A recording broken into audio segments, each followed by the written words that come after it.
I wasn't used to finding random things in my car. I kept it clean, organized everything in its place. So, when I got in one morning and noticed something glinting on the passenger seat, my first thought was that the sunlight had hit the dashboard at just the right angle. But as I leaned forward, I saw it clearly. A men's watch. Not just any watch, a Breitling. A luxury timepiece. Black dial, silver case, leather strap. Expensive. Definitely not mine. For a few seconds, I just stared at it, my mind racing through possible explanations. Maybe it belonged to a client? My auto shop catered to a wealthier clientele, servicing high-end vehicles, Porsches, Maseratis, Aston Martins. It wouldn't have been the first time someone left something behind in a car, but there was one problem. No one had been in my car recently. I hadn't given anyone a ride. I hadn't taken a client anywhere. The only other person who had been inside my car in the past few days was Emily. A strange feeling settled in my stomach. I picked up the watch and turned it over in my hands. It was surprisingly heavy, a sign of real quality. No initials or markings, no inscription on the back. Nothing to tell me who it belonged to. I exhaled slowly. Maybe I was overthinking this. Maybe it was nothing. I tried to think logically. Could Emily have borrowed it from someone? Maybe it belonged to a friend, and she just forgot to mention it? But why would she carry a men's watch around? It didn't make sense. For a moment, I considered texting her. Just a simple, "Hey, found a watch in the car. Know anything about it?" But something inside me told me to wait. To watch instead of ask. That evening, when Emily came home, I placed the watch on the kitchen counter, right where she'd see it. I wanted to gauge her reaction. She walked in, still scrolling through her phone, dropped her purse onto a chair, and headed to the fridge. Then her eyes landed on the watch. It was a fraction of a second, just the briefest pause, but I caught it. A flicker of recognition. A tiny shift in her expression before she masked it. "Did you lose something?" I asked, keeping my tone light. She looked up, confused. "What do you mean?" I held up the watch. "I found this in my car." "Any idea where it came from?" Emily glanced at it again, this time with exaggerated curiosity, as if she were seeing it for the first time. "That's weird." "No, it's not mine." "Maybe it belongs to one of your clients," she suggested, already turning back to the fridge. I watched her carefully. Her tone was casual, maybe too casual. My gut told me she was lying. "No clients have been in my car," I said evenly. She shrugged. "Then maybe it was there for a while, and you just noticed?" I didn't respond. I didn't have to. Her deflection told me everything. For the rest of the evening, I observed her. Every little movement. Every little glance. Was I just being paranoid? Reading too much into this?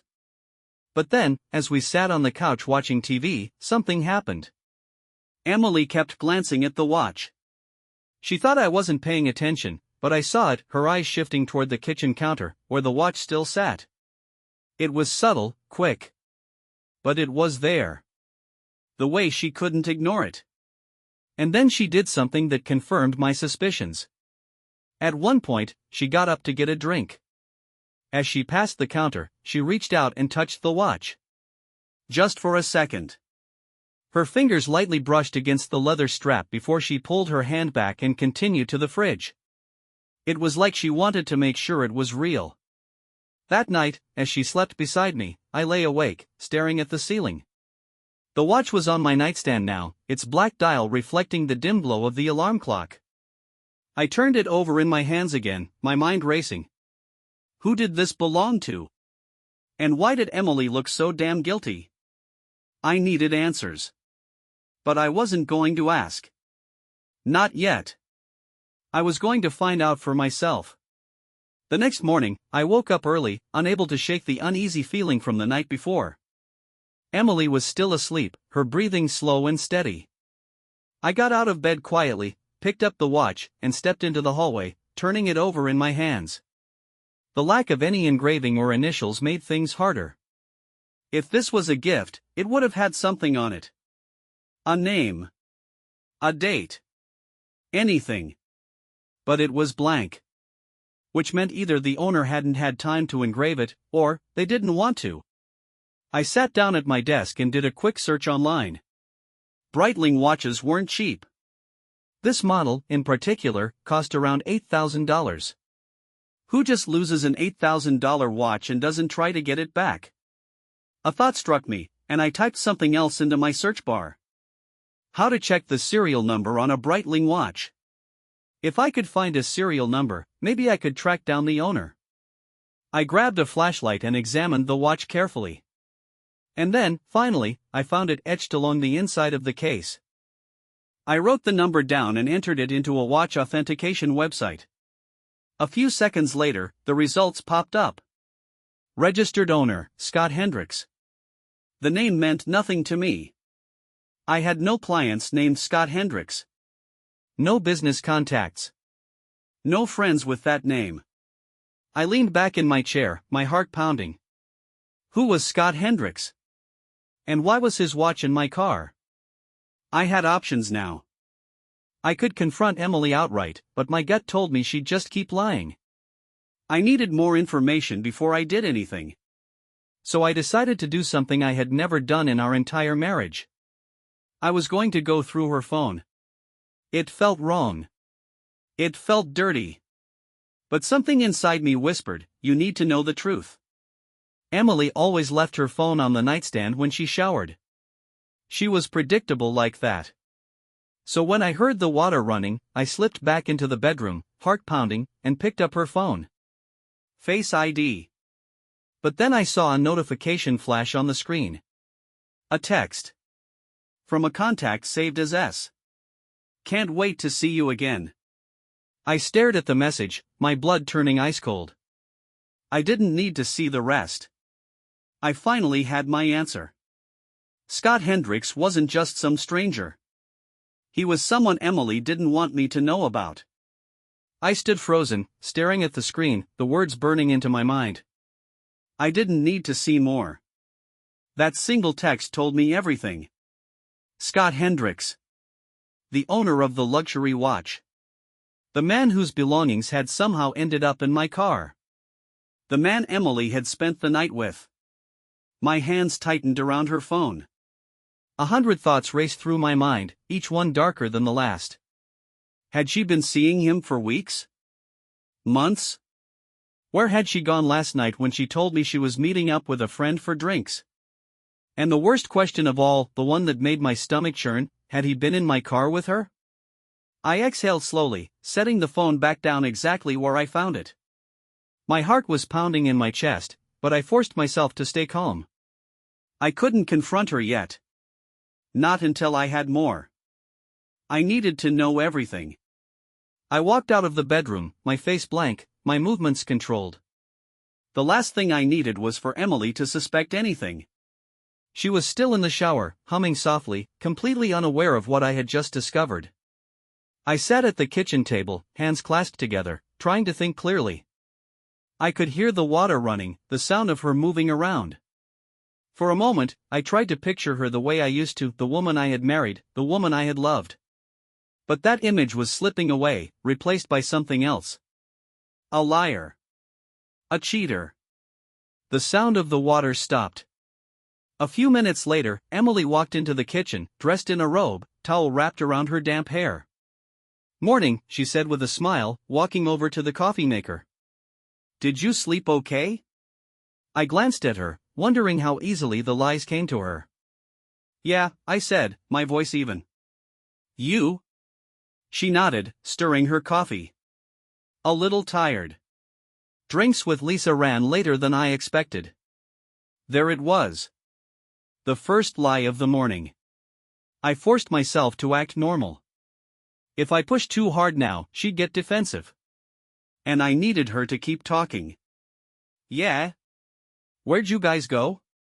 I asked, sipping my own coffee. Emily barely hesitated. That new rooftop bar downtown.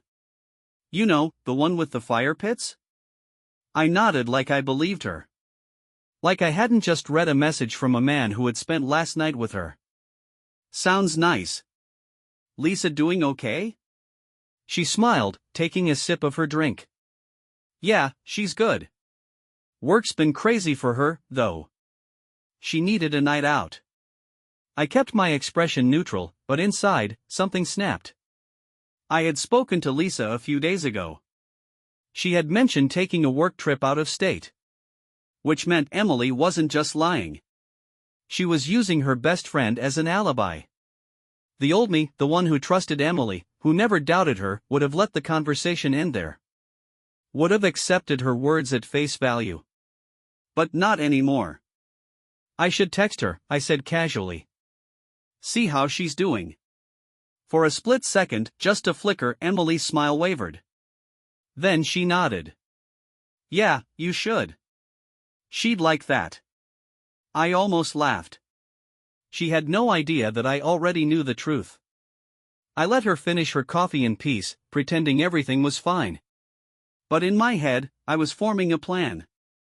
I wasn't going to confront her, not yet. If I did, she'd deny everything.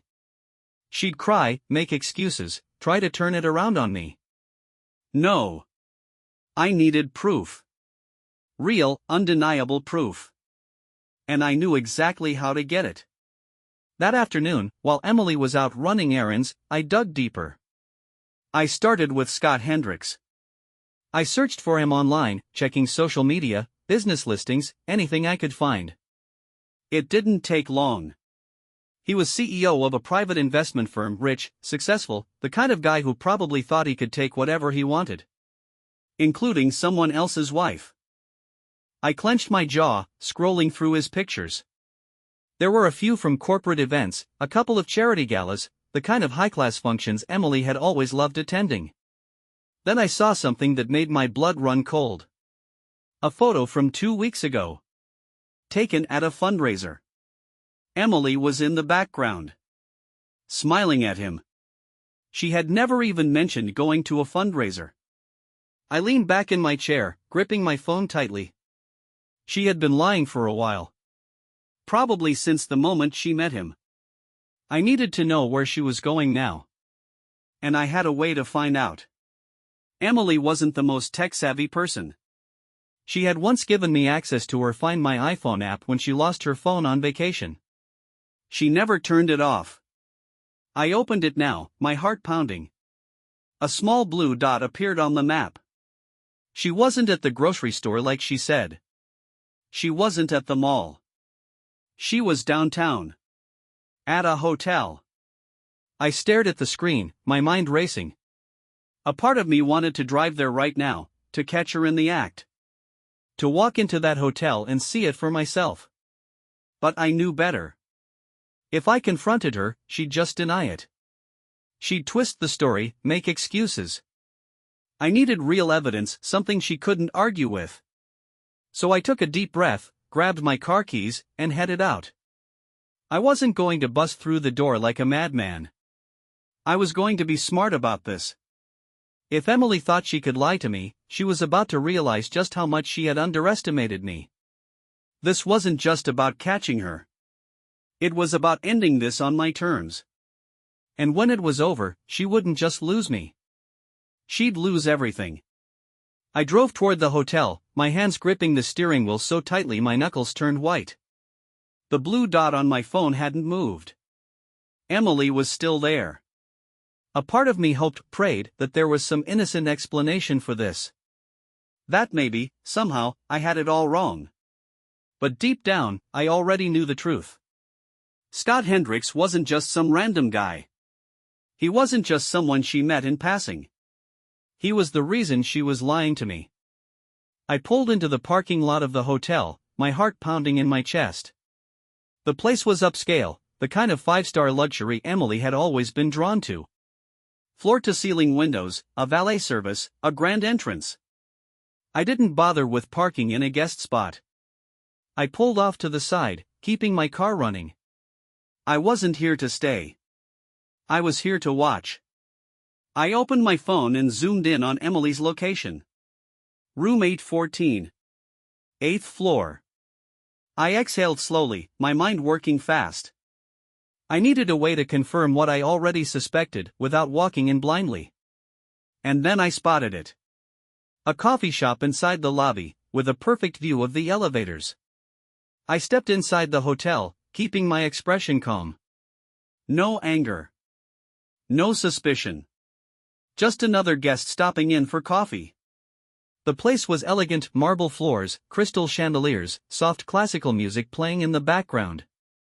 I ordered a black coffee and took a seat near the window, where I had a clear view of the front desk and elevators. I glanced at my phone again. Emily hadn't moved. She's still in his room. I clenched my jaw, staring at the elevator doors. And then, they opened. A tall man in a navy blue suit stepped out, carrying a leather briefcase. He walked with confidence, his expression unreadable. It was him. Scott Hendricks. I knew it from the pictures. The same perfectly styled dark hair, the same sharp features. He wasn't just successful, he knew he was successful. He had that air of arrogance, the look of a man who had never had to deal with consequences. I watched as he walked toward the front desk, handing over a keycard before exiting through the revolving doors. My hands tightened around my coffee cup.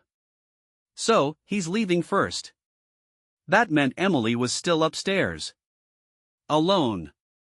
I didn't know how long she planned to stay up there, but I had no intention of waiting around. It was time to go see my wife. I took the elevator up, my stomach twisting with every passing floor. My heartbeat was loud in my ears. I wasn't sure what I was going to say when I saw her. I had thought about this moment for hours, days even, but now that it was happening, my mind felt blank. I reached the 8th floor. The hallway was quiet, the carpet soft beneath my shoes. Room 814 was at the end of the hall. I walked toward it slowly, forcing myself to breathe. And then, I knocked. For a moment, nothing. Then, soft footsteps. The door opened a crack, just enough for Emily to peek through. When she saw me, her eyes went wide. Daniel? Her voice was barely above a whisper, her face pale. She didn't open the door fully. She didn't invite me in. Because she knew. She knew exactly why I was here. I kept my voice calm. Aren't you going to let me in? Emily hesitated for a split second before stepping back, opening the door just enough for me to enter. The room smelled of expensive perfume, the kind she only wore for special occasions. The bed was made, but the air felt thick, like something had happened here. Like I had just missed it. Emily wrapped her robe tighter around herself, arms crossed. Daniel, what are you doing here? She asked, trying to sound composed, but I could hear the slight tremor in her voice. I looked around slowly, my eyes landing on the half-empty champagne glasses on the nightstand. A hotel robe draped over the chair. And on the dresser, a man's wallet. Not mine. Scott's. I turned to her, my jaw tightening. You tell me. Emily's lips parted, but no words came out. For the first time, she had no lie ready. I took a step closer, my voice even. Go ahead, Emily. Tell me what you've been doing. Tell me how Lisa's work trip magically ended in this hotel room. She swallowed hard. No more lies. My voice was firm, cutting through the tension. Just say it. She was shaking now. Whether from guilt or fear, I couldn't tell. Finally, she exhaled. And then, in the smallest, weakest voice, she admitted it. I made a mistake. I laughed bitterly, shaking my head. A mistake? I gestured to the room, the champagne, the wallet on the dresser. This isn't a mistake, Emily. This is a choice. She opened her mouth, then closed it again. She knew there was nothing she could say. I took one last look at the room before stepping back toward the door. I'll send you the divorce papers, I said flatly. Her face crumbled. Wait, Daniel, please. But I was already walking out.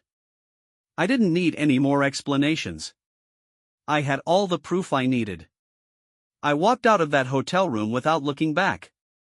I could still hear Emily calling my name, her voice laced with desperation, but I didn't stop.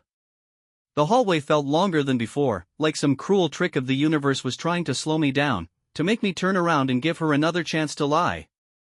But I wasn't that man anymore. Not after everything. Not after I had seen the truth with my own eyes. The elevator doors opened, and I stepped inside, pressing the button for the lobby. My hands were clenched into fists, my mind running through everything that had just happened. She didn't deny it. That was the part that stuck with me. Emily, who had always been so quick, so good at bending the truth, at making excuses, had nothing to say. Because she knew she was caught. Because there was nothing left to salvage. As the elevator doors slid open into the hotel's pristine lobby, I exhaled slowly and walked toward the exit. Outside, the cool air hit me like a slap, a harsh contrast to the suffocating weight in my chest. I climbed into my car, gripping the steering wheel so tightly that my knuckles turned white. And then, for the first time since I found that watch, I allowed myself to feel everything. The betrayal. The rage. The deep, aching sadness of realizing that the woman I had loved, the woman I had built a life with, had made a conscious decision to throw it all away. And for what? Some rich businessman who probably saw her as nothing more than a temporary thrill. I almost laughed at the irony. Emily thought she was getting something better. But all she was to him was a distraction. A plaything.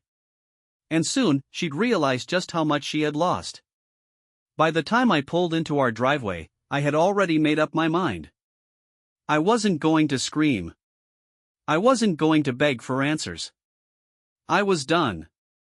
I walked inside, the house feeling colder than usual. Maybe because now, it wasn't a home anymore. Just walls and furniture. Emily hadn't come back yet. That was good. It gave me time. I grabbed a suitcase from the closet and started packing her things. Not all of them, just enough for her to get the message. Clothes, shoes, a few personal items. By the time I was done, I placed the suitcase by the front door and sat down on the couch, waiting. It didn't take long. The front door opened, and Emily stepped inside, her face pale, her eyes wide with panic. She saw the suitcase before she saw me. And when her gaze finally met mine, she froze. Daniel. I didn't let her finish. Get out. Her mouth opened and closed, but no words came out. She took a hesitant step forward, as if she could fix this, as if there was still something left to save. But there wasn't. You can stay at a hotel, I said flatly. You seem to know them well enough. Emily flinched like I had hit her. Please, let's just talk. Talk? I let out a bitter laugh. Like you did when you told me you were with Lisa? She swallowed hard. It was a mistake. I shook my head. No. A mistake is forgetting to lock the front door. A mistake is dropping your phone. This was a choice. Over and over again. Tears welled in her eyes. I didn't mean for this to happen. I tilted my head. Didn't mean for what to happen? Didn't mean to cheat? Or didn't mean to get caught? She had no answer. I stood up and walked to the door, grabbing the handle. Take your things and go, Emily. She didn't move. Daniel, I love you.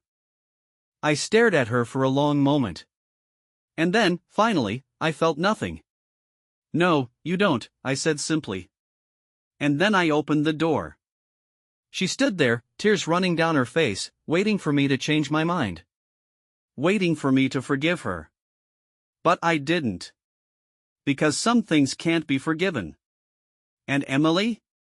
She had just lost the best thing she ever had. Emily didn't move. She stood in the doorway, frozen in place, her eyes darting between me and the suitcase at her feet. I could see the desperation settling in now. The realization that I wasn't bluffing. That this wasn't a fight she could talk her way out of. Daniel, her voice cracked, barely above a whisper. Please. I leaned against the doorframe, arms crossed. I wasn't going to make this easier for her. Not after everything. You want to talk? I said finally. Fine. Let's talk. Tell me, Emily, how long? She hesitated. I narrowed my eyes. How long? A long silence stretched between us, filled only by the sound of her uneven breathing. Finally, she exhaled shakily and whispered, a few months. I felt my jaw tighten. Months? So this wasn't some random, one-time thing. This wasn't a moment of weakness. She had been living a double life. And all that time, I said slowly, you came home. Ate dinner with me. Slept in our bed. Looked me in the eyes. I shook my head, my voice low. Did you ever feel guilty? Even once? She wiped at her face, shaking her head. Of course I did. I hated myself for it. I let out a humorless laugh. Really? Because it didn't stop you. She closed her eyes, as if trying to hold herself together. I never wanted to hurt you. Funny, I said. Because you did good job at it. Emily took a shaky step toward me. I didn't move. Daniel, I made a mistake, she pleaded. Please, just let me explain. No, I cut her off. You don't get to explain. You don't get to rewrite this into something that just happened. You made a decision. Over and over again. She flinched, looking down. I know I don't deserve forgiveness. But I love you. And I know you love me. She was searching my face, looking for the man who would have forgiven her before. The man who had always been patient, always willing to believe in her. But that man was gone. I stared at her, my voice quiet but firm. I don't love you anymore, Emily. The words hit her. Her lips parted, but no sound came out. She shook her head. That's not true. You don't mean that. I exhaled, looking away. I wish I didn't. Every lie. Every time you chose him instead of me. It chipped away at everything we had. And now? There's nothing left. Tears streamed down her face. I can fix this. I laughed bitterly. You can't even admit why you did it. She swallowed hard, looking at the floor. And then, in a voice so quiet I almost missed it, she whispered, I was bored. My stomach twisted, but I kept my expression blank. What? She looked up, shame written all over her face. I don't have a reason, Daniel. You were good to me. Our life was good. But I wanted something new. Something exciting. I let that sit in the air between us. She had everything.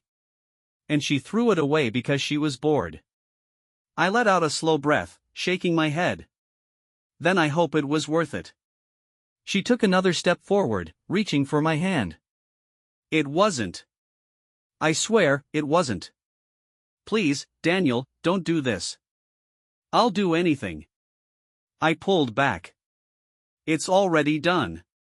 Emily choked on a sob. You're just going to throw everything away? I stared at her. You threw it away. Her breath hitched. And then, finally, she broke. She let out a shaky sob, her hands covering her face. I messed up. I know I did. But please, don't let this be the end. But it was the end. I had already mourned this marriage. The moment I found that watch, something inside me had started preparing for this moment. And now, there was nothing left to say. I stepped back, nodding toward the door. Take your things, Emily. She hesitated, still searching my face for a trace of the man who might have saved her. But he was gone. Finally, she grabbed the suitcase and walked out.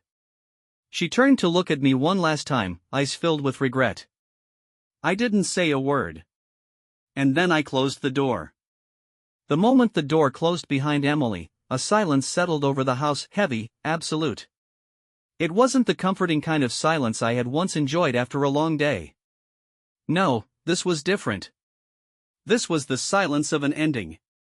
I stood there for a while, staring at the closed door, waiting to feel something: relief, satisfaction, maybe even sadness. But all I felt was empty. Not because I missed her. Not because I wanted her back. But because this life, the one we had built together, the one I had trusted, was gone. And now, I had to figure out what came next. The first thing I did was erase her. I went through the house, removing every trace of her. The framed photos on the mantel? Gone. Her clothes in the closet? Packed up. The perfume bottles on the bathroom counter? Tossed. With every item I removed, I felt lighter. Like I was reclaiming my space. My life. By the time I was done, the house looked different.